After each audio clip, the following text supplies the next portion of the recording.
Today we are going to make a convenience meal to get onto your shelf, and we are going to follow a recipe for hearty hamburger stew out of this complete guide to pressure canning cookbook, and it's on page 124 of that cookbook. We are going to make up this hamburger stew here in our pot, then we're going to fill our nice clean jars over here and get them into the tanker, our pressure canner, so that we can get it on the shelf and we have a quick, easy meal when we need it. So the first thing you're going to do is take 2 pounds of ground beef and place it here in your pot.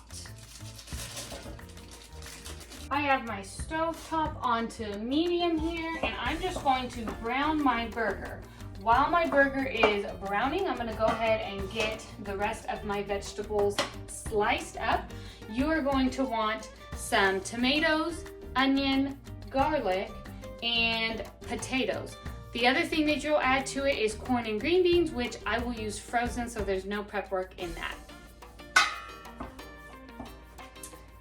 On our ground beef, as it's browning, I am going to go ahead and do a 1/2 teaspoon of salt and 1/4 teaspoon of black pepper.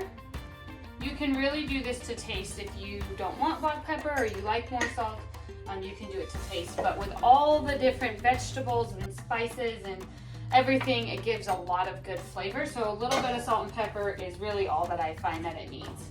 Now I'm going to let it keep browning here until it's cooked all the way through. Okay, the meat is all browned, and if this is homegrown beef, so it's not super fatty, I don't have a whole lot of grease in there, so I'm not going to drain it.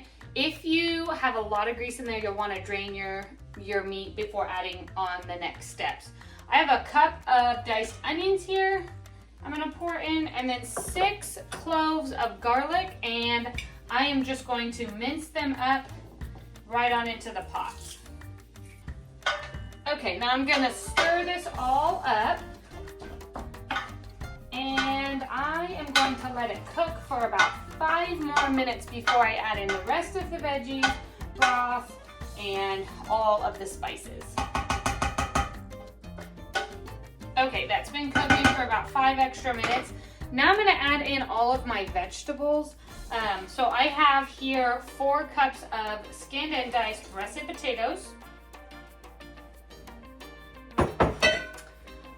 I have a red bell pepper here that I've diced small.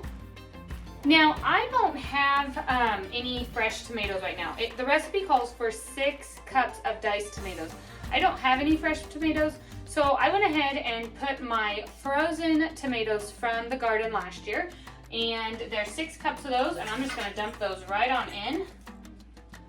I have 2 cups of corn. And I have 4 cups here of frozen green beans.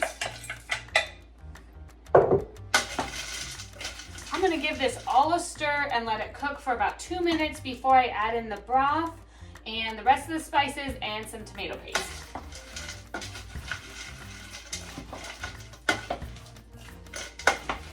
All right, now I'm going to go ahead and add in 4 cups of beef broth, 2 tablespoons of Worcester sauce,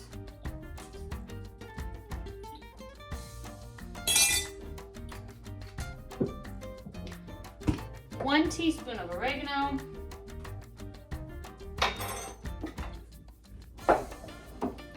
and then I have a jar here of tomato paste. It calls for 3/4 a cup of tomato paste, which is about a jar, so I'm just going to eyeball it and do this.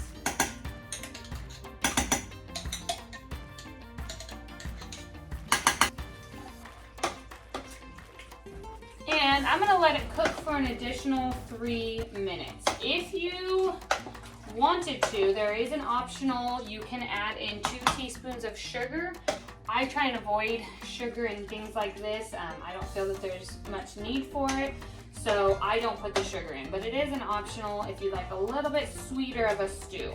Okay, my stew is heated all the way through. It's not necessary for anything to be soft like the potatoes or anything like that, because they are going to cook the rest of the way in the canner. I'm doing these in quart-sized jars. This recipe will make about 7 quart-sized jars and 14 pint-sized jars. So I'm gonna do quart because I know that 2 of these quart jars will feed my family size, so it works out nice for me. Now I'm gonna fill all of my jars to a 1-inch headspace.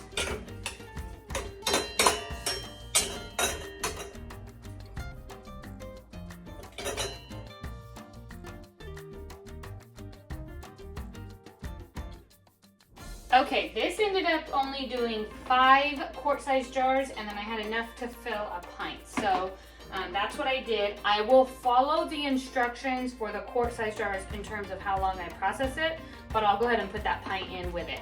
So I'm gonna go ahead and top each of these jars off with a little bit of water to reach that 1-inch headspace. And then I'm gonna take the back of this tool here and stick it down in the jar a couple times. This is to get out any air pockets. You don't want any air bubbles in there because you want the heat to distribute through freely so that any bacteria that could potentially grow in there is killed in the process of canning. Okay, now I have a very clean dish towel here. I'm just going to wipe the rim of each jar very, very well to get off any food. If there's any kind of particle on the rim of your jar, your lid will not seal down, and so you want to make sure that you have a very clean lid here. All right, and now I'm going to take my Denali canning lids here, and I'm going to cap each of my jars. After I stuck this tool down, if for any reason the headspace adjusted and you need to add a little bit more water, that would be the time that you would do it. Okay, and now I'm gonna screw on my rings here to fingertip tight. That just means that when you hit resistance, you are going to stop.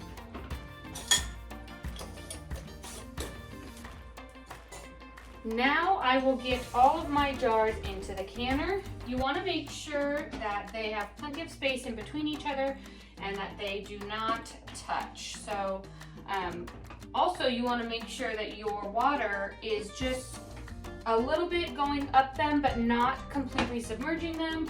So you want to have enough water in there that it doesn't run out while they're in the canner, but not too much where they are submerged. So my jars, or the water is up, not even halfway up my jars.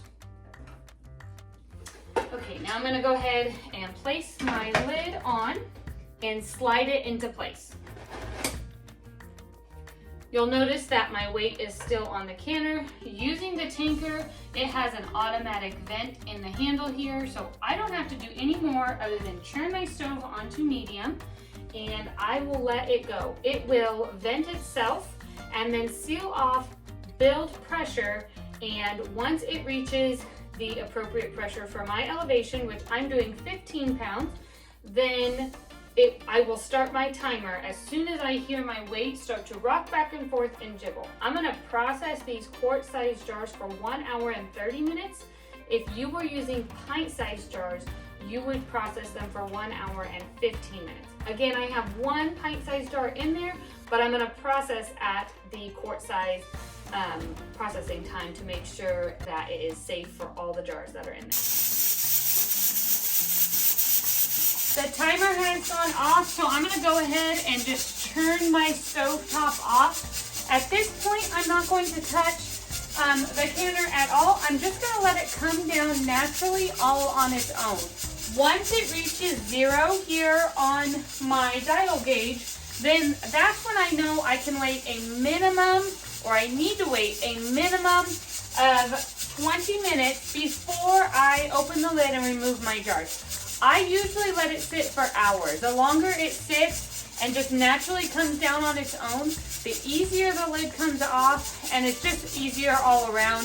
You don't have to worry about burning yourself or anything like that. So at this point, you just let it sit, come down naturally all on its own, and then once it has came to 0, and you've waited your minimum of 20 minutes, you can go ahead and use a jar lifter and remove all of your jars. You'll want to put them onto a clean dish towel on your countertop and let them sit undisturbed for 12 to 24 hours. They need to cool down completely without touching each other and nobody touching them.